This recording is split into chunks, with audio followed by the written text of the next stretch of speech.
Right. So do you think that the current push for decriminalisation or legalisation carries any weight, or is it just another red herring for people to let off steam? Well, I think some people will probably end up only treating it as that. I mean, that this is their opportunity to let off a bit of steam and then forget the issue for another year or two.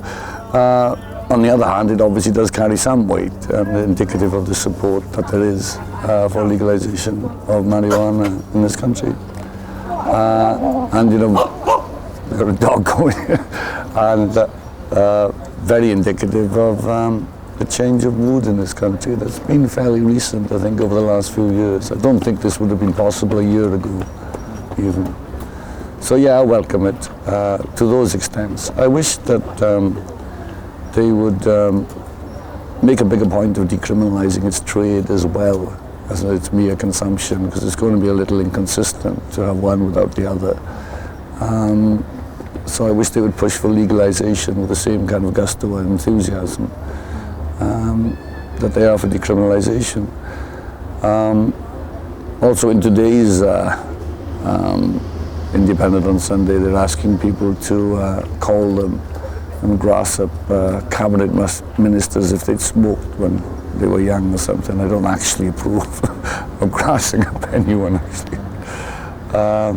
But by and large, yes, of course, I welcome it. And I'm very glad that members of the establishment are taking up the cause rather than just kind of marginalise people like us lot. Okay. It's the one we had on TV. It's been grown in Abe's garden. It's like finished off the flowering. Oh yeah, it's the famous one. Okay. So, what do you think? Decriminalisation or legalisation? Well, in fact, decriminalisation means further criminalisation in a sense, because I think if you legalise any drug or herb, then the consumption of it will probably increase if it was illegal before, because obviously some people wouldn't take it because it was illegal. So that inhibition is removed, therefore the consumption is likely to increase. And like Jack Straw, I see nothing wrong with that as far as cannabis consumption is concerned. But it will mean that the supply will have to increase. And if that remains criminal, then it'll be further criminalised. And therefore it's criminalisation rather than decriminalisation. But I just think it's a matter of thinking it through, you know. I mean, that's a logical consequence really of mere decriminalisation, is that it's inconsistent. I mean, you cannot condone something and cut off its supply. It doesn't make any kind of sense. Do you think that the industrial conspiracy that instigated the original legalisation of cannabis is in some form still actively at work? Oh yes, I mean, I think they're still protecting their vested interests as best they can.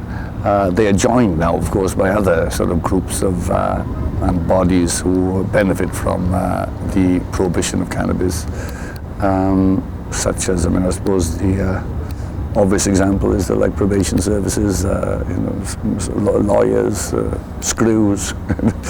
I mean, they all benefit. It's now become the illegality of cannabis has almost become a bastion of the establishment economy. You know, it's not just a bunch of scrupulous industries trying to make money. It's something larger than that, which of course makes it more difficult to get rid of.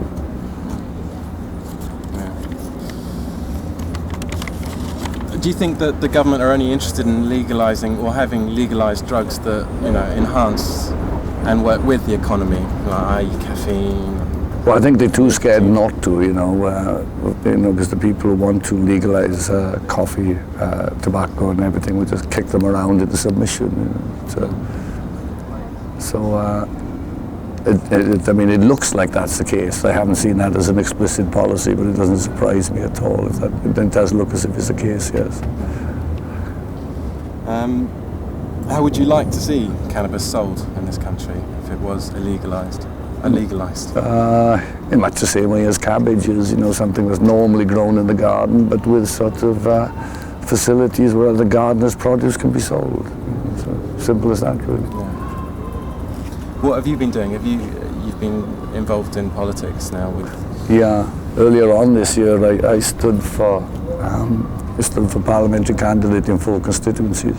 I lost my deposit in each, so clearly isn't the way to go. But it was, it was an excellent kind of learning process, and did manage to focus a bit of attention on things.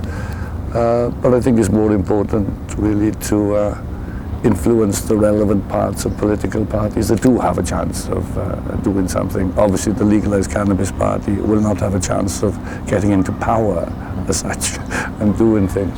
It's probably best that we try to influence people, who have a say in the drug policies of powerful political parties.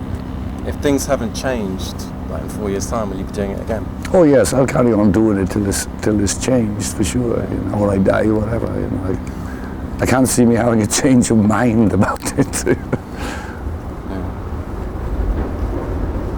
Do you think that the government kind of gains more from it being illegal, as in, Well, a ruthless government would, of course, because it wouldn't be caring at all about the social damage done by prohibition. It would merely worry about how much money they would make. So a ruthless government obviously is going to put money before anything else, and therefore not mind, whereas a caring government might actually be upset about people having their lives totally messed up by prison and the law. Depends what sort of government you got. Should people like parents and other concerned individuals be more concerned about the street quality of cannabis in this country? Street quality of cannabis. I mean, in other words, I don't think that's an important issue as the street quality of sort of hard to identify drugs, if you like. I mean, I think with pills or something like that, obviously there should be tremendous concern about the street quality of it. It could be poisonous or anything. But with cannabis, you can usually have a look at it, sniff it, and tell if it's any good. And then it's actually up to you. And if no one's bringing in anything any good, then one shouldn't buy it, I suppose. No, we just hear horror stories about hashish being cut with rubber tires and tranquilizers. Oh, this happens for certain, yeah. I mean, like in Morocco, when it's usually Morocco it happens actually. In Morocco, there's no tradition of hashish, you see. I mean, they used to smoke keef there, and it's basically a business that started in the early 70s. There's not much hashish culture. There's a marijuana culture, but it's largely done through keef in long pipes, not the stuff we get here. And at first, they would just chop off the top inch of the plant, Now, and then gradually it was the top 6 inches. Now I think it's the whole plant, the roots, what's next to it, like just about anything. Plus the bit that makes it shiny is the surface bit, that's a chemical. Hardening agents too, they put in there. So there's all sorts of stuff put in there. And this is primarily, I think, because the demand is so high, obviously. Primarily because the kids who smoke, on the whole, don't have the balls to go out there and get it. And because those who do have the balls to go out there and get it don't smoke. So it's a kind of not really a surprising consequence. What do you think of the direct action movement and their involvement in the cannabis campaign? I don't know fully what they've done so far. I know what Rob's done, but I don't know what the other men have done so much. I mean, if you're talking about like the Hyde Park demonstrations, yes, oh no, that's the thing, when you're taking it to yes, yeah. No, this. We did it last year and this year, and I suppose it's been done other years when I was in prison and stuff. And I thought it fairly effective actually, because it demonstrated so clearly that the cops actually aren't our enemy. For years I thought they were, like I really did.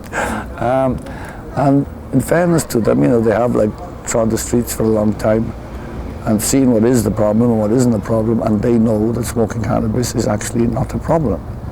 And it's very good to have such a obvious demonstration of that, with the cops coming up, not arresting us, and actually wishing us luck. And so yes, I think that's achieved quite a lot. I think far more than the political stances that have been made. I think it's actually a matter of getting out in the streets and just sticking it in their face, really. So in comparison to something like the Independent on Sundays campaign, what do you think kind of carries more weight? Probably the Independent campaign will have a greater degree of success. than anything we do. So it carries more weight. That was it. Okay. Okay, hold on.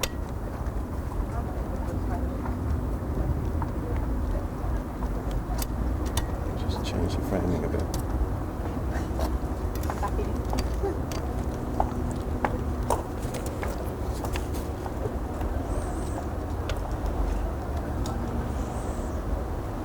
Can you lift your head up a bit? Yeah.